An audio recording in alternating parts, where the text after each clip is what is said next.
Alright guys, welcome back to a segment I like to call What Would They Think? Where basically, the idea is that, what would happen if two characters didn't fight, but met, and what would they think of one another? And today it's, what would Wilson Fisk think of Balalaika from the Black Lagoon anime? So, what would it be like if the head of the biggest crime empire in the Marvel universe, basically, and what would it happen if they met, if Wilson Fisk had a meeting with, the head of Hotel Moscow? What would that be like? Now, at first, I think there would be the first word that comes to mind if these two ever met would be respect. Yeah, Balalaika and Fisk would definitely have a lot of respect for one another. While I think Fisk in the back of his mind would probably think to himself, you got handed everything you ever wanted on a silver platter, because you gotta remember, Balalaika came from a more or less rich family, well, a well-respected family, I should say, and, all of her training came naturally to her, whereas he had to clog the top. But I think he would find respect, of having this big, devastating hit of losing the battle in Afghanistan and then building something out of that. So I think he would respect her on that ground of taking all of her comrades and building a criminal empire from that. It would be kind of reminiscent of how he clawed his way to the top from that point in his life.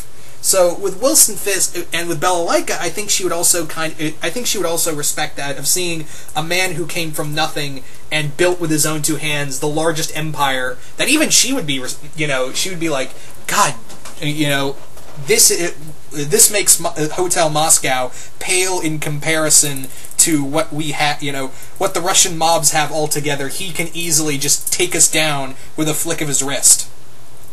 So I think there wouldn't, I think Balalaika, as well as the rest of Hotel Moscow, would be, they would be kind of leery of what Fisk could do, and I think Fisk would look at them and be like, if our two organizations can come together, we would be unstoppable. You guys were made out of the old KGB and, old Soviet Union days. My empire has grown exponentially with members from different organized crime members, and I also have I'm also the head of the Hand.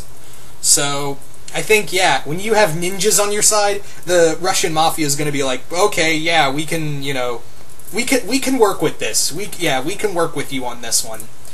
So I think, yeah, Balalaika would be very interested, especially, really interested in the Hand and seeing how they work, because, in her line of work, the biggest thing she's ever had to fight was a one-woman army. So the fact that she would, I think she would be very curious to see how the Hand works, and seeing a man of Fisk's stature, let's say that, Fisk's stature, hold his control over it. And that's the thing, I think some of the members of Hotel Moscow would be like, this fat guy can't, this is the guy who's in charge, he's just nothing more than a fat guy in a well-dressed suit. And to which, the Kingpin would demonstrate some of his more devastating moves in hand-to-hand combat. Like, he would show an exhibition between him and one of the better ninja, like one of the most well-trained members of the Hand, and beat the guy senseless in a hand-to-hand fight, and just show to the naysayers in Hotel Moscow, basically saying, I can do this with my bare hands. Imagine if you put a weapon in them. So I think, yeah, I think he would even I think he would even offer to, when people are saying, he's nothing more than a fat guy, he's nothing more than a walking target, Fisk would be like, all right, come at me with that knife, He would look at, he would see like a knife on one of Balalaika's men and be like, you, take out your knife and try to kill me. And to which Balalaika would allow it, and he says, don't worry, I won't kill him, I'm just proving a point. To which, Soldier would attack him, Kingpin gets the better of him.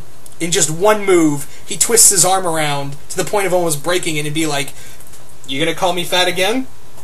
Okay. And just throw him aside, to which Balalaika would be like, yeah, this guy is someone we want on our side.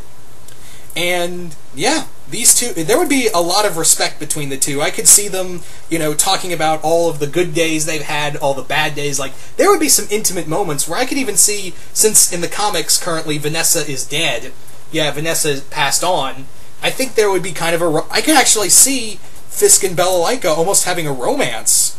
There would be, yeah, I could definitely see them probably have a romance as well. Like, these two, you know, mentally damaged people who have more or less, you know, gone through so many trauma and built something. Granted, it's not a good something. Let's not, you know, let's not try to make light of it. They've built, you know, a empire out of the blood and bones of friends and enemies put together. And I think, yeah, there would be some mutual respect, and like I said, even a possible romance between the two. It could be a possibility of Fisk and Balalaika, you know, actually kind of having that kind of relationship.